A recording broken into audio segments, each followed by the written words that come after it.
I'm teaching a lot of students international before. Since 2018, 19, 2020, 2024. I'm also speaker international guys sa Vietnam, sa Bali, tapos sa Phuket, and also this coming January sa India. But right now, I'm really sick and tired doing the things that I don't like, I don't want. Kasi guys, I'm teaching international people nag-English pa ako. Ba't pa ako mag-English? So nag-English pa ako, hindi ko gusto yon. Pumupunta pa ako sa ibang bansa para mag-speak. Hindi ko gusto yon. So right now, gumawa din ako sarili kong community na I'm going to focus on what matters only, na tutulong ako sa mga tao nang nangangailangan ng tulong, no? So that's why I build a community. So yung community is School of Prophets, ito siya. So yeah, School of Prophets.academy. So School of Prophets.academy. That's a free community. Lalagay ko yung mga trainings dito, guys. If you want to learn more about SEO, lalagay ko doon. So right now, I want to build or I want to help more people talaga when it comes to SEO dito sa Pilipinas, kasi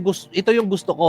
I'm done chasing butterflies. Gusto ko lang talaga gawin kung ano yung gusto ko. Like right now, teaching you here about SEO, what I learned from 15 years of experience online. It's either in SEO, building your agency, freelancing career, in business, e-commerce. Yan yung gusto kong malaman or matutunan nyo if you are interested.